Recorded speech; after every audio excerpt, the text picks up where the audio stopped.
Welcome, Calculus AB. This is 3.7, optimization problems. The essential question is, what types of problems can we apply lessons from today from chapter 3? Let's begin. So, this is where we're actually applying a lot of the work we just done. One of the most common applications for calculus is where we want to determine the maximum minimum value. So you need to do this, like if you need profit of something, you want to maximize or minimize cost, you want to maximize volume of shape or surface area or minimize it. So there's a lot of practical applications, and this section is just a lot of examples of that. So let's start with one. So let's say a manufacturer wants to design an open box having a square base and a surface area of 108 square inches, as shown right here in this figure. What dimensions will produce a box with the maximum volume? So a few things. I have a box right here. My volume formula for a box, volume equals, height times base, or base times height. So that's going to be x squared times h. So x squared h, because x is each of these sides, and we're going to call the height h. Well, so let's do a formula for the surface area, because that's what we're given here. We're 108 inches, and the surface area is going to be basically every one base plus the sides, So the base is going to be x squared, and each side is going to be, there's going to be 4 of them, and each side 1, 2, 3, 4, and each side is going to be hx. All right? So if there's my formula. And now I want to combine these, so I want to find the volume. I'm just going to rearrange this. My surface area I know is going to be 108. So what I'm going to do is I'm going to take this volume formula here, and instead of h, I'm going to rearrange this equation right here, and that's going to be 108 minus x squared equals 4hx. And I'm going to divide both sides by 4x, and what you're going to get is you're going to get h equals 108 minus x squared over 4x. Now I can rewrite my volume formula just plugging in this h. So I can say my volume equals x squared times 108 minus x squared over 4x. And if you simplified that volume formula right there, one of those x's is going to cancel out. So you're going to get x times 108 minus x squared over 4.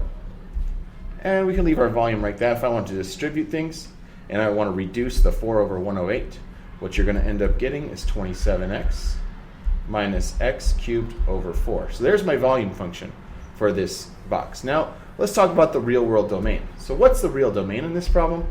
Well, you can't have a volume that's negative here, and you can't, and you're like, we're talking about your x's. What's the real world domain for x? Okay, x is these sides. We can't have a negative side here, right? So x has got to be at least equal to 0. It's got to be bigger than 0. So maybe just greater than, maybe not greater than or equal to. But what's the maximum it can be? Well, since this whole area is 108, the maximum one side can be, and it's a square, is going to have to be the square root of 108. So I want to find the maximum dimensions, the maximum value x that will produce that maximum volume. So I'm going to maximize this function, and this is where calculus comes in. So I'm going to take the derivative of my volume function. So again, I'm going to rewrite this. Volume equals 27x minus x cubed over 4. You're going to take the derivative of the volume function. So I'm going to say dv dx is going to be 27 minus 3x squared over 4. Okay, just using the power rules there. Now I want to figure out, to maximize, we set that derivative equal to 0. So 0 equals 27 minus 3x squared over 4. If you're doing the math here, I'm going to say, I'm going to isolate the x. So I'm going to add 3x squared to both sides. So I'm going to move this work down. 3x squared over 4 equals 27. Multiply by 4 on both sides. And what you're going to get here is 3x squared equals 7 times 4 is 8, carry a 2, 108. And divide by 3 on both sides. You get x squared equals 3 divided by this is going to be 36. Square root both sides, that means our x equals plus or minus 6. Now we know, since we talked about the domain, x can't be negative. So I know my x value has to equal 6.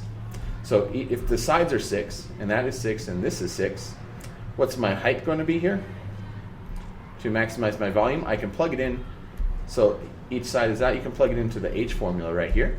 And you get h equals 108 minus 6 squared over 4 times 6, which will be 108 minus 36, over 24. And for your height, you will end up getting 3. So your height is 3 inches, the sides are 6 inches. And that was a mess. But it was all over the place, but that's the idea. And so the guidelines for solving applied min-max problems, you want to write down your givens, so what you need to find in a sketch. Write down your primary equations, that was our volume in that last case. Reduce, and then what you want to do, so you need to write down your givens, and you know what you find. Your primary equation, that was volume last time. And you want to reduce that primary equation to one independent variable. We solved it just for x. So you need a secondary equation. That was that surface in that last case. You want to do your realistic domain, because as you do the calculus, you don't want to, if you have multiple options, you want to use what's realistic. And then use your calculus to find the max min. And that's going to be it, because class is starting.